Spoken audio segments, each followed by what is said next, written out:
thermodynamics principle of metallurgy. இந்த topic நாம பார்க்குறோம். நம்ம வெப்ப இயக்கவியலின் உலோகவியல் தத்துவங்கள் அப்படின்னு அர்த்தம். இப்போ மெட்டல் ஆக்சைட்லேருந்து இதுதான் ஒரு மெட்டல் ஆக்சைடு. இது கூட சூட்டபிள் ரெடியூசிங் ஏஜென்ட் நம்ம போட்டோம்னா இந்த ஆக்சைடு வந்து இந்த ரெடியூசிங் ஏஜென்ட் கூட சேர்ந்து வெளியே போயிடும். RaOவா ரெடியூசிங் ஆக்சைடாக வெளியே போயிடும். ப்ளஸ் மெட்டல் மட்டும் நமக்கு தனியாக கிடச்சிடும். அப்போ மெட்டல் ஆக்சைடு கூட சூட்டபிள் ரெடியூசிங் ஏஜெண்ட்டை நம்ம ஆட் பண்ணி தகுந்த ஒடுக்கம் காரணியை வந்து தேர்வு செய்து அது கூட வினைப்படுத்தும் பொழுது நமக்கு உலோகம் மெட்டல்ஸ் மட்டும் தனியாக கிடைக்கும். இந்த ஆக்சைடு வந்து ரெடியூசிங் ஏஜெண்ட்டு கூட சேர்ந்து ரெடியூஸ் ஆகி வெளியே போய் இதுக்கு பேர் தான் கேட்டால் இந்த மெட்டல் ஆக்சைட்லேருந்து மெட்டலை தனியாக பிரித்திருக்கிறோம். நம்ம as we discussed, the extraction of metal from their oxide can be carried out by using different reducing agents. Metal ஆக்சைட்லேருந்து மெட்டலை மட்டும் நம்ம தனியாக எடுக்கிறோம். இதில் 2/y இந்த எக்ஸுங்கிறது வந்து நம்ம அதனுடைய வேல்யூ நம்பர்ஸ் அதை நம்ம என்ன பண்ணோம் அப்படின்னா அந்த எம்முக்கு முன்னாடி நம்ம ஆட் பண்ணிக்கணும். அப்போ இன்ட்டு எக்ஸ்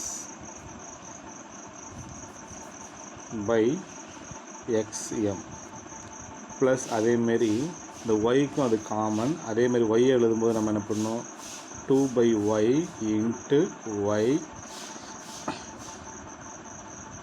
ஓ. இப்போ இதை நம்ம வந்து கேன்சல் பண்ணும்போது என்ன கிடைக்கும் அப்படின்னு கேட்டால் மேலே 2 இன்ட்டு எக்ஸ் டிவைடட் பை ஒய்ன்னு இருக்கும். அதை அந்த இடத்துல கொடுத்துருக்கோம். எம் இருக்கும். அது சாலிட். அதுக்கு அடுத்தது 2 இன்ட்டு ஒய் பை ஒய். இந்த ஒய்க்கு கேன்சல் பண்ணிடலாம். அப்போ மீதி என்ன இருக்கும் அப்படின்னு கேட்டால் 2 டைம் ஆக்சிஜன் இருக்கும். இதை நம்ம எப்படி ஆல்ட்ரு பண்ணி எழுதலாம் அப்படின்னா O2ன்னு எழுதலாம்.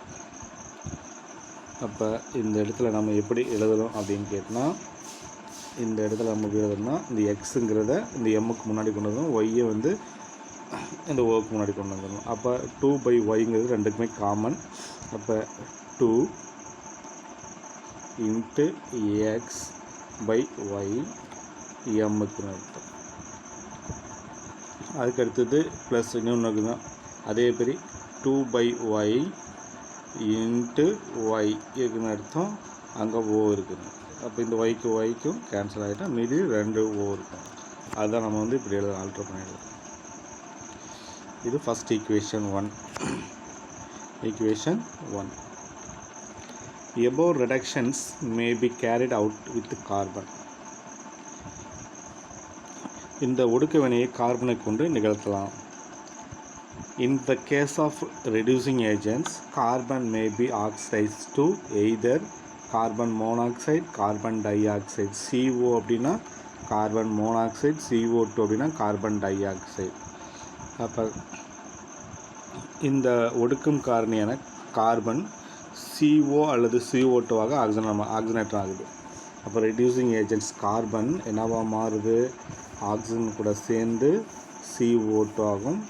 2 டைம் கார்பன் ஆக்சிஜன் மாலிகூல்ஸோடு சேர்ந்து இதுவும் 2 டைம் ஆல்ட்ரு பண்ணி எழுதும்போது 2CO கார்பன் மோனாக்சைடாக மாறுது. அப்போ கார்பன் டை ஆக்சைடாகவும் மாறுது, கார்பன் மோனாக்சைடாகவும் மாறுது.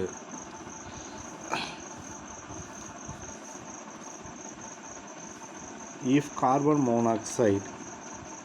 monoxide CO is used to reducing agents, it is oxidized to CO2. இது ஒரு ரெடியூசிங் ஏஜெண்டாக செயல்படுது. ஆக்சிஜன் கூட சேர்ந்து கார்பன் டை ஆக்சைடாக மாறிடுது. It's oxidise.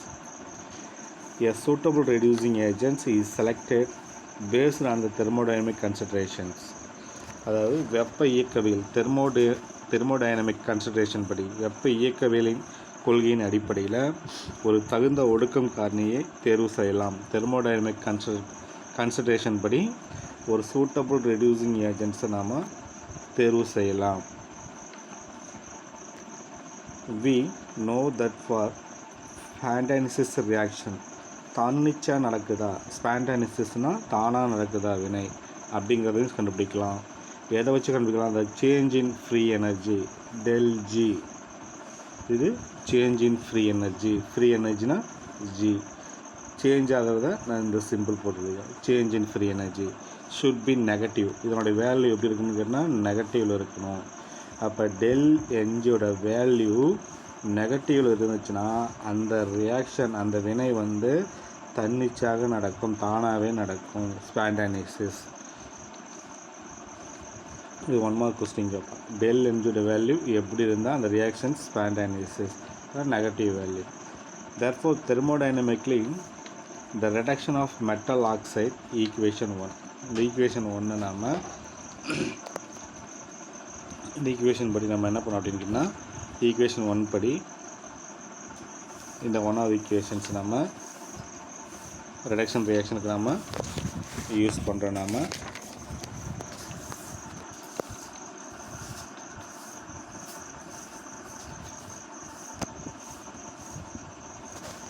reducing agents equation 2, 3, 4. அப்போ equation 1, 2, 3, 4 நாலு equationயும் can occur if the free energy change for coupled reactions. இந்த equation 1, 2, 3, 4 இதை கப்புள் பண்ணுறோம், ஒன்றோட ஒன்று சேர்த்துறோம். எது கூட எதை சேர்த்துறோம் அப்படின்னு கேட்டால் 1வது ஈக்குவேஷனும் 2வது ஈக்குவேஷன் சேர்த்துறோம். அதுக்கடுத்தது 1வது ஈக்குவேஷனையும் 3வது ஈக்குவேஷனையும் கப்புள் பண்ணுறோம். அதுக்கடுத்தது 1வது ஈக்குவேஷனையும் 4வது ஈக்குவேஷனையும் கப்புள் பண்ணுறோம். இப்படி கப்புள் பண்ணும்போது அந்த ரியாக்ஷன்ஸ் அந்த ரியாக்ஷனை ஒன்று சேர்த்து எழுதும் பொழுது அதனுடைய வேல்யூ கண்டிப்பாக எப்படி இருக்குது அப்படின்னு கேட்டால் நெகட்டிவாக இருக்குது. எப்படி இருக்குது? நெகட்டிவாக இருக்குது. Example equation 1, 2 and 1 and 3 and 1, 4 is negative. அப்போ 1வது ஈக்குவேஷன் 2வது ஈக்குவேஷன் கப்புள் பண்ணி எழுதும் பொழுது அந்த ΔNG வேல்யூ நெகட்டிவ். 1வது ஈக்குவேஷன் 3வது ஈக்குவேஷன் கப்புள் பண்ணி எழுதும்போது நெகட்டிவ் வேல்யூ கிடைக்கும். 1வது ஈக்குவேஷன் 4th ஈக்குவேஷனை நம்ம கப்புள் பண்ணி எழுதும் பொழுது negative equations. Hence the reducing agents is selected in such way that they provide a large negative value ΔG value for coupled reactions. அப்போ என்ன பண்ணோம் அப்படின்னா, இந்த இணைக்கப்பட்ட வினையில் இந்த கப்புள்டு சைடு போட்ட ரியாக்ஷனில் கிவ்ஸ் ஃப்ரீ எனர்ஜி, அதாவது ΔGயோட வேல்யூ அதிகமாக negative value, large negative value வந்து பெரும் வகையில் நம்ம வந்து ரெடியூசிங் ஏஜென்ட்ஸ் நம்ம தேர்வு செய்யணும். அப்போ நம்ம ரெடியூசிங் ஏஜென்ட் நம்ம வந்து செலக்ட் பண்ணணும் அப்படின்னா ஒரு எலிங்கம் அப்படிங்கிற ஒரு டயக்ராம் யூஸ் பண்ணார். அதுக்கு பேர் என்ன பார்த்தீங்கன்னா எலிங்கம் டயக்ராம்ஸ். இந்த டயக்ராம் வச்சு எந்த ஒரு மெட்டல் ஆக்சைடை ஈஸியாக மெட்டலாக நம்ம மாற்ற முடியும், அப்போ சூட்டபிள் ரெடியூசிங் ஏஜென்ட் அதுக்கு எதுக்கு நம்ம யூஸ் பண்ண முடியும் அப்படிங்கிறத நம்ம செலக்ட் பண்ணது. அப்படி தான் வந்து எலிங்கம் டயக்ராம். இந்த எலிங்கம் டயக்ராமில் ஒன்று எக்ஸ்-ஆக்ஸ், இது வந்து ஒய்-ஆக்ஸ். எக்ஸ்-ஆக்ஸில் டெம்பரேச்சர் எடுத்துட்டாரு, இது செல்சியஸு. இதில் ΔNGயோட வேல்யூ நம்ம எடுத்துக்கிட்டாரு. இதில் ΔNGயோட வேல்யூ தெர்மோடைனமிக் பிரின்சிபல் படி இந்த வேல்யூ எடுத்துக்கிட்டாரு. ΔG0 equal to RT minus RT ln KP. இந்த ஈக்குவேஷனை எடுத்துக்காரு. இந்த ஈக்குவேஷன் 11th நம்ம படிச்சிருப்போம். நம்ம தெர்மோடைனமிக் அந்த சாப்டரில் நம்ம படிச்சிருப்போம். இதுக்கு நம்ம ஒரு டயக்ராம் வரைகிறாரு. இந்த டயக்ராமில் பார்க்கலாம். நம்ம இப்போ வேரியஸ் மெட்டல் ஆக்சைடு இருக்குது பாருங்கள். ஃபஸ்ட்டு ஒன்று வந்து இதில் 0 டிகிரி செல்சியஸ், அதில் 200 டிகிரி செல்சியஸ், இப்படி செல்சியஸ் வந்து மெயின்டைன் பண்ணியிருக்காரு. இப்போ இங்கே பார்த்தீங்கன்னா கால்சியம் மெட்டல் ஆக்சிஜன் கூட சேர்ந்து மெட்டல் ஆக்சைடு ஃபார்ம் ஆகிடுச்சு. இப்போ ஒவ்வொரு மெட்டலும் ஆக்சிஜனோட சேர்ந்து மெட்டல் ஆக்சைடு ஃபார்ம் ஆகுது. அப்போ இந்த மெட்டல் ஆக்சைட்லேருந்து எந்த மெட்டல் ஆக்சைடு கூட எந்த ரெடியூசிங் ஏஜென்ட்டை போட்டோம்னா நம்ம ஈஸியாக வந்து மெட்டல் வெளியே கிடைக்கும் அப்படின்னு நம்ம பார்க்குறோம். இந்த டயக்ராமில் நீங்கள்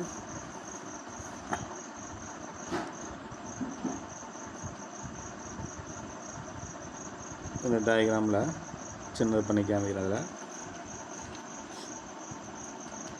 இப்போ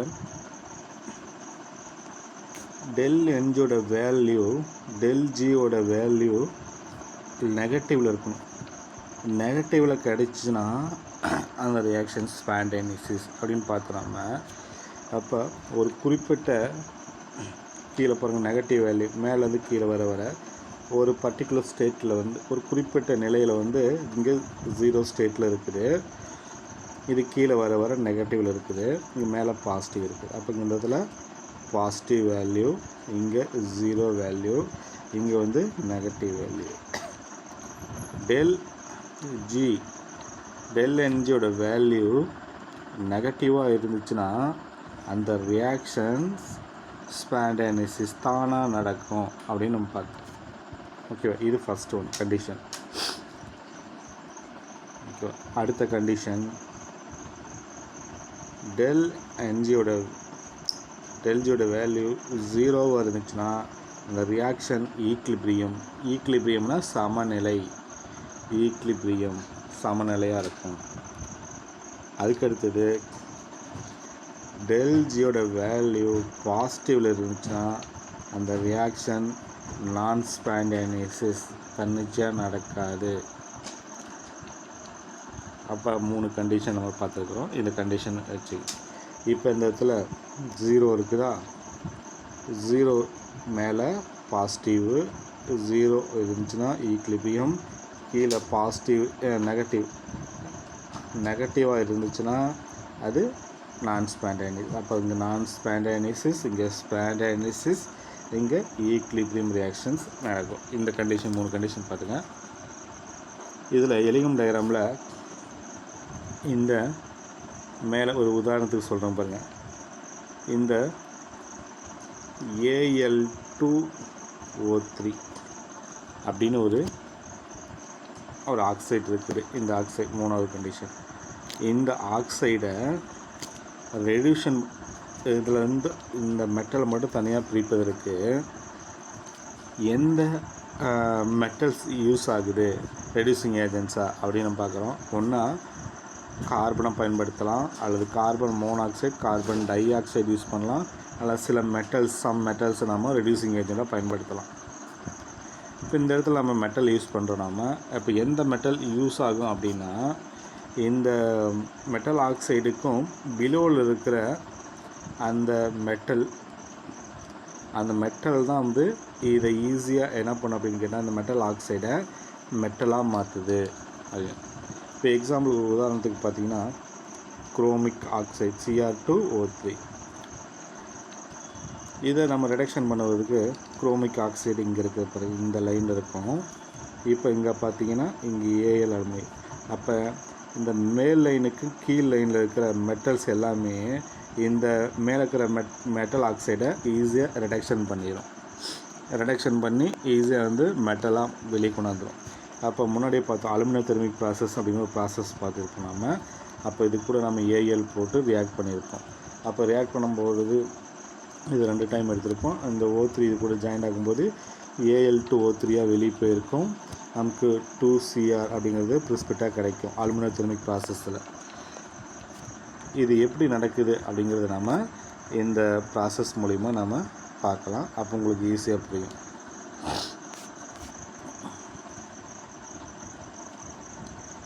The change in Gibbs free energy change அப்படிங்கிறது என்னது, del G ஈக்குவல் டு அந்த ஈக்குவேஷன் நம்ம எப்படி எக்ஸ்பிரஷன் பண்ணலாம், எப்படி எழுதலாம் அப்படின்னா del H enthalpy change, enthalpy மாற்றம், டெம்பரேச்சர், என்ட்ரோபி மாற்றம். del Sங்கிறது என்ட்ரோபி மாற்றம். என்ட்ரோபி அப்படின்னா என்ன அர்த்தம் அப்படிங்கன்னா ரேண்டம்னஸ், ஆர்டர்லேருந்து டிஸார்டராக மாறுது. இப்போது சாலிடாக இருக்கிற ஒரு பொருள் இன்னொன்று லிக்யூடாக இருக்குது, இது சாலிடு, இது லிக்யூடாக இருக்குது, இது கேஸாக இருக்குது.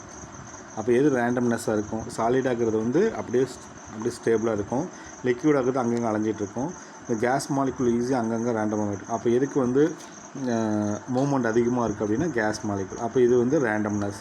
அப்போ எதுக்கு வந்து என்ட்ரோபி அதிகரிக்கும், சாலிடுக்கா லிக்யூடுக்கா கேஸுக்கான்னு பார்த்தோம்னா கேஸுக்கு தான் என்ட்ரோபி அதிகரிக்கும், ஏன்னா ரேண்டம்னஸ்ஸாக இருக்குது.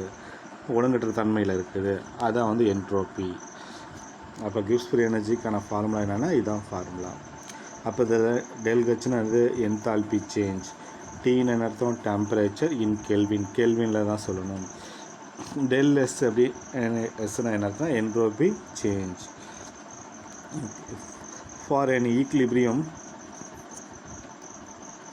equilibrium process del G, சமநிலை ப்ராசஸ், அதாவது சமநிலை செயல்முறையில் del G naught can be calculated using the equilibrium constant by the following expressions. அப்போ del G சமநிலை செயல்முறையில் del G naught வேல்யூ கண்டுபிடிக்கணும் அப்படின்னா ஈக்லிபிரியம் கான்ஸ்டன்ட் கண்டுபிடிக்கணும்னா கேபிங்கிறது ஈக்லிபிரியம் கான்ஸ்டன்ட். இதை கண்டுபிடிக்கணும் அப்படின்னா நமக்கு இந்த ஃபார்முலா நமக்கு ஆல்ரெடி நமக்கு ஏற்கனவே தெரியும், நம்ம 11th படிச்சிருக்கோம். del G naught equal to minus RT ln KP, இந்த சமன்பாடு. இது second equations. Harold Ellingham used above the relation to calculate del G naught value at various temperature. Ellingham அப்படிங்கிறவர் என்ன பண்ணுறாரு அப்படின்னா எதுக்குள்ள ரிலேஷன்ஷிப்பாக ஒரு டயக்ராம் வரைகிறார் அப்படின்னா del G நாட்டுக்கும் வேரியஸ் டெம்பரேச்சர் வெப்பநிலை மாறுபாட்டு உள்ள வெவ்வேறு வெப்பநிலைக்கும் முடிய ஒரு வெவ்வேறு வெப்பநிலையில் மெட்டல் ஆக்சைடு வந்து எப்படி உருவாகுது அப்படிங்கிறதுக்கான மெட்டல் ஆக்சைடு உருவாகுறதுக்கான ஒரு கிராஃப் வரைகிறார். Metal oxide by treating the reductions as a equilibrium process, சமநிலை ப்ராசஸில் வந்து எப்படி நடக்குது அப்படின்றது. He has drawn a float by considering the temperature in x-axis. நம்ம முன்னாடி பார்த்தோம் எலிங்கம் டயக்ராமில் வந்து என்ன பார்த்தோம், எக்ஸ் ஆக்ஸில் என்ன இருக்கும் டெம்பரேச்சர் எடுத்துட்டாரு, இந்த ஒய் ஆக்ஸில் என்ன எடுத்துட்டாரு அப்படின்னு பார்த்தோம். Free energy change the formation of metal oxide in Y axis. இதில் பார்த்தீங்கன்னா metal free energy change del G naught, அது ஃப்ரீ எனர்ஜி சேஞ்ச் ஆகும்போது அது மெட்டல் ஆக்சைடு உருவாகும்போது அதை ஒய் ஆக்ஸில் எடுத்துட்டாரு. ஓகே, த ரிசல்டன்ட் ஃப்ளோட் இந்த ஸ்ட்ரெயிட் லைன் எப்படி கிடைக்கிது அப்படின்னு கேட்டால் மெட்டல் ஆக்சைடு ஃபார்ம் ஆகும்போது ஸ்ட்ரெயிட் லைன் கிடைக்கிது. இப்படி ஒவ்வொரு மெட்டல் ஆக்சைடு கிடைக்கும்போது ஸ்ட்ரெயிட் லைன் இப்படி ஈக்குவேஷன் கிடைக்கிது.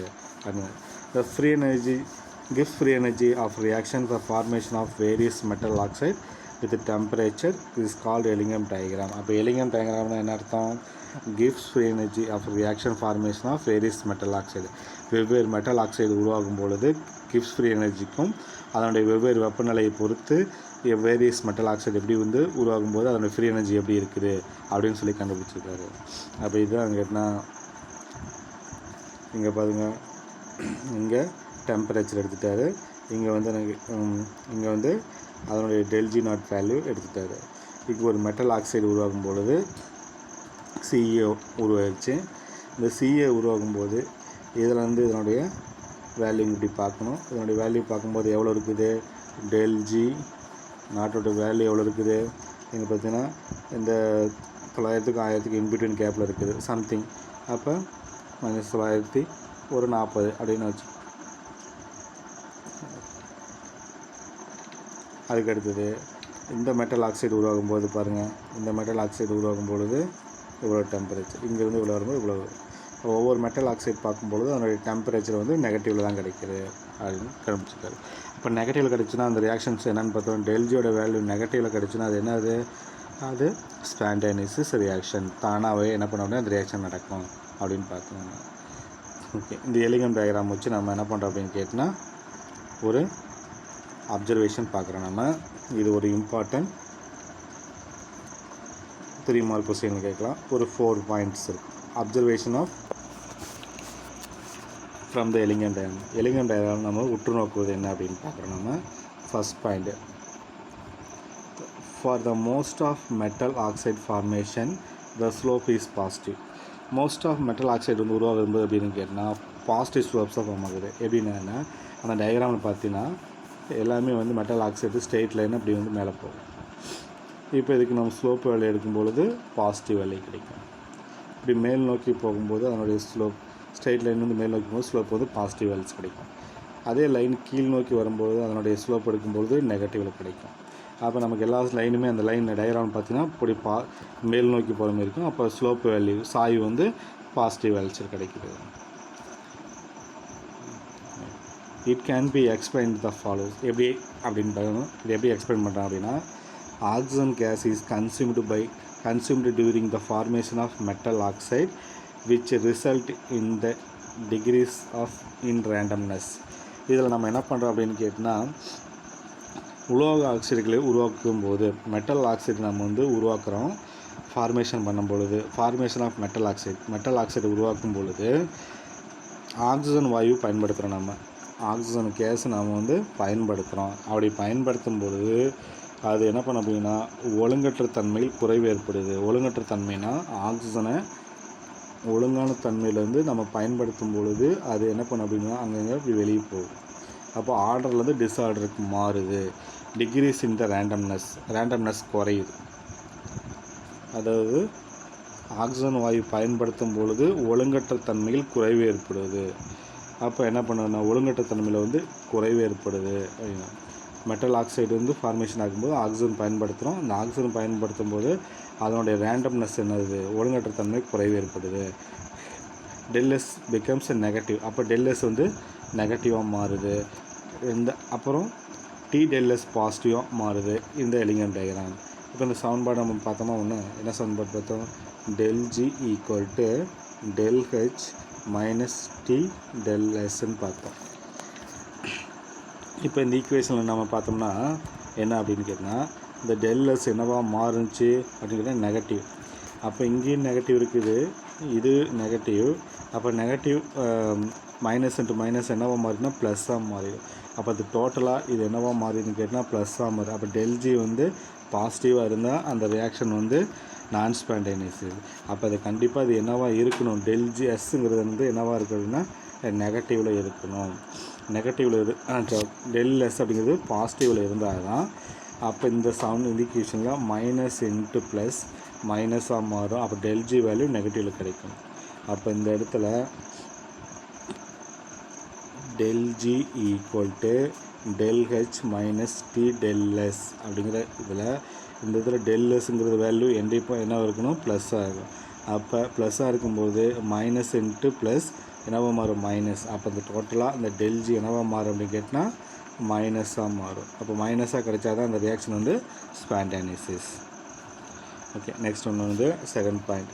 The graph the formation of carbon monoxide in a straight line with a negative slope.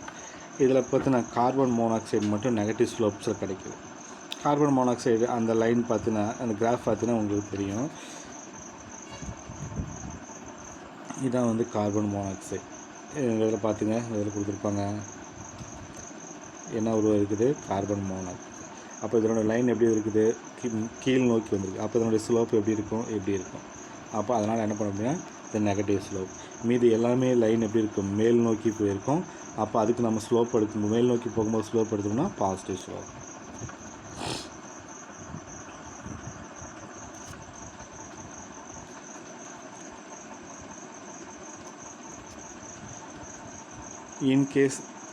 In this case ∆S is positive. 2 moles of carbon monoxide gas is formed. இந்த இடத்துல வந்து ∆Sோட value பாசிட்டிவாக மாறுது. ஏன் அப்படின்னு கேட்டால் 2 moles of CO2 உருவாகுது. அப்போ 2 moles எப்படி ஃபார்ம் ஆகுது, CO2 ஃபார்ம் ஆகுதுன்னா by consumption of 1 mole of oxygen gas. It indicates that CO is a more stable at higher temperature. அப்போ என்ன பண்ணும் அப்படின்னு கேட்டால் CO வந்து ஹையர் டெம்பரேச்சரில் அதிகமான நிலைப்புத்தன்மையில் இருக்குது அப்படின்னு பார்த்தோம். ஏன் அப்படின்னு பார்த்தோம்னா இந்த ஈக்குவேஷனில் இந்த சமன்பாட்டில் பார்த்தீங்கன்னா உங்களுக்கு தெரியும், இங்கே 2 moles என்ன உருவாகுது, இங்கே 2 carbon plus 1 oxygen molecules gives 2 moles CO உருவாகுது. அப்போ இங்கே 2 moles CO வரும்போது, ஆனால் இங்கே ஒரு மோல் ஆக்சிஜன் இருக்குது. இப்போ இங்கே 2 moles ஆக்சிஜன் மாலிகூல்ஸ் உருவாகும் பொழுது அப்போ இந்த இடத்துல என்ன பண்ண அப்படின்னு கேட்டால் நமக்கு ∆Sோட வேல்யூ வந்து பாசிட்டிவில் கிடைக்கும். அப்போ ∆Sோட வேல்யூ இந்த சமன்பாட்டில் பாசிட்டிவாக கிடைக்கும்போது நம்ம எப்படி எழுதுவோம், ∆G = ∆H - T ∆S. அதனால் பாசிட்டிவாக கிடைக்கும்போது இது எப்படி எழுதுவோம், மைனஸ் இன்ட்டு ப்ளஸ் என்னவாக மாறும், மைனஸாக மாறும். அப்போ டோட்டலாக இதனோட வேல்யூ என்னவாக மாறும், மைனஸ். அப்போ மைனஸாக இருந்தால் ∆Gயோட வேல்யூ மைனஸாக இருந்துச்சுன்னா அது ஸ்பான்டேனியஸ். அப்போ இந்த ரியாக்ஷன் வந்து ஸ்பான்டேனியஸ் நடக்கும்.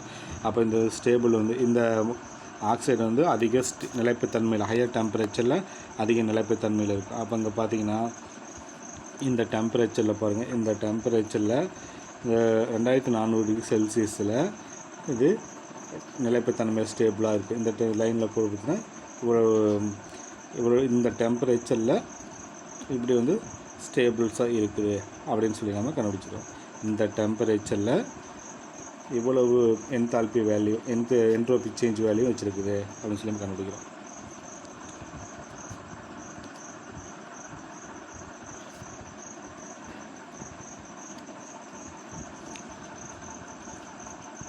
Okay, third one point. As the temperature increase, generally del G value for the formation of the metal oxide become the less negative and become the zero at the particular temperature.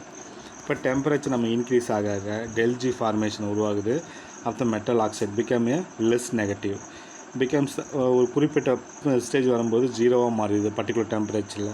Below this temperature negative value the oxide is stable. Above the temperature del G is positive. These generally trends suggest the metal oxide become a less stable and higher temperature. The decomposition of the easier. இப்போ பார்த்தீங்கன்னா வெப்பநிலை அதிகரிக்கும் போது del G மதிப்பு குறைவான நோக்கி போகுது. இப்போ இந்த டயக்ராமில் பார்த்தீங்கன்னா உங்களுக்கு தெரிஞ்சிருக்கும்.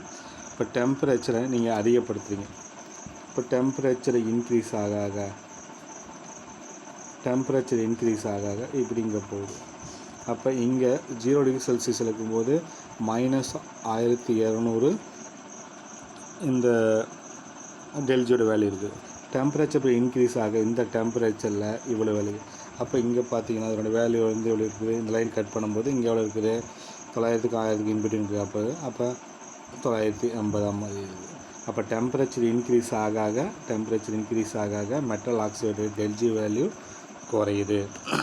அப்படி குறையும் பொழுது ஒரு குறிப்பிட்ட வெப்பநிலையில் எதுக்கு மாறிடுது அப்படின்னு கேட்டால் 0 ஸ்டேட்டுக்கு மாறிடுது. அப்போ குறிப்பிட்ட வெப்பநிலையில் 0 மதிப்பு நடைகிறது. இந்த வெப்பநிலைக்கு கீழே del G மதிப்பு எதிர்க்குறி உடையது. அப்போ இந்த கண்டிஷனில் பார்த்தீங்கன்னா இந்த 0 கெல்வினுக்கு கீழே இருக்கும்போது என்னதுன்னா நெகட்டிவ் வேல்யூ. இந்த 0க்கு மேலே இருக்கும்போது அதனுடைய வேல்யூ வந்து பாசிட்டிவ் அப்படின்னு கிடைக்கிது. இந்த வெப்பநிலைக்கு மேலே del G நேர்க்குறி மதிப்பிட்டிருக்கும். அப்போ வந்து இந்த 0 டிகிரி இந்த ஒரு குறிப்பிட்ட டெம்பரேச்சரில் 0 மாறுது. அந்த வெப்பநிலைக்கு மேலே போகும்போது பாசிட்டிவ், கீழே வரும்பொழுது நெகட்டிவாக மாறுது. அப்போ இந்த மெட்டல் ஆக்சைடு வந்து ஹையர் டெம்பரேச்சரில் லோ ஸ்டேபிளாக தன்மை பெற்றிருக்கும். அவள் ஈஸியாக என்ன பண்ண அப்படின்னு கேட்டால் சிதைவுறு ஈஸியாக வந்து டீகம்போஷன் ஆயிரும்.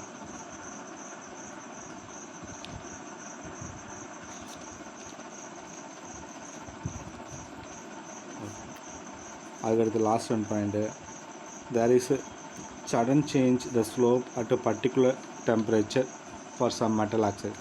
ஒரு சில மெட்டல் ஆக்சைடு வந்து ஒரு குறிப்பிட்ட டெம்பரேச்சரில் ஸ்லோப் வந்து சடனாக இப்படி போயிட்டு உடனே இப்படி என்ன பண்ணும், மேல் நோக்கி போயிடும். அதுக்கு பேர் என்ன அப்படின்னு கேட்டால் அதுக்கு வந்து டிரான்சிஷன் ஸ்பேஸ், அதாவது பேஸ் நிலைமை மாற்றம் ஏற்படுது. அப்போ இந்த குறிப்பிட்ட ஸ்டேஜ் வரைக்கும் இருக்கும் பொழுது இந்த ஸ்டேட்டு வந்துட்டு இந்த ஸ்டேட்டுக்கு மாறும்போது அது மெல்ட் ஆகி உருகுது அல்லது ஆவியாக போகுது, மெல்ட்டிங் ஆகுது அல்லது எவாப்ரேஷன் ஆகுது அப்படின்னு அர்த்தம். நீங்கள் பார்த்தீங்கன்னா இந்த டயக்ராம் பார்த்தீங்கன்னா புரிஞ்சுக்கிங்க. இந்த இடத்துல பாருங்கள், இந்த ஸ்டேட்டு இவ்வளோ இந்த டெம்பரேச்சர் வர வரைக்கும் அது மெட்டல் ஆக்சைடாக இருக்குது. இந்த பாயிண்ட் டெம்பரேச்சருக்கு மேலே போக போக என்ன ஆகுது, அது மெல்ட்டிங் ஆகுது அல்லது எவாப்ரேஷன் ஆகுது. அதுக்கு பேர் எனக்கு என்ன, ஸ்பேஸ் டிரான்சிஷன், அது நிலைமை மாற்றம் ஏற்படுது.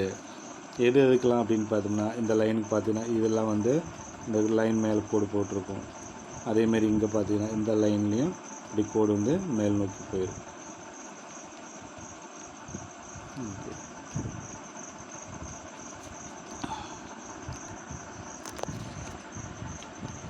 அப்போ வாட் இஸ் எலிங்கம் டயக்ராம், அது அப்புறம் அப்சர்வேஷன் ஆஃப் எலிங்கம் டயக்ராம், இந்த 2 கொஸ்டினையும் நல்லா படிச்சுட்டு எழுதி அனுப்புங்க. அப்போ கிப்ஸ் ஃப்ரீ எனர்ஜி ஃபார்முலா அப்படின்னா என்ன அப்படிங்கிறத தெரிஞ்சுக்கணும். இதில் அப்ளிகேஷன் ஆஃப் எலிங்கம், இதில் வந்து அப்சர்வேஷன் ஆஃப் எலிங்கம் டயக்ராம், இந்த ஒரு கொஸ்டின்ஸ் ஒரு 3 மார்க் கொஸ்டின். இதை எழுதி அனுப்புங்க. அதுக்கு அடுத்தது இதில் எலிங்கம் டயக்ராம் அப்படின்னா என்ன அப்படிங்கிறது ஒரு 3 மார்க் கொஸ்டின். இதில் எலிங்கம் டயக்ராம் வந்து எப்படி யூஸ் பண்ணுறோம், அதனுடைய ரிலேஷன்ஷிப் என்ன அப்படிங்கிறது இது ஒரு 3 மார்க் கொஸ்டின்.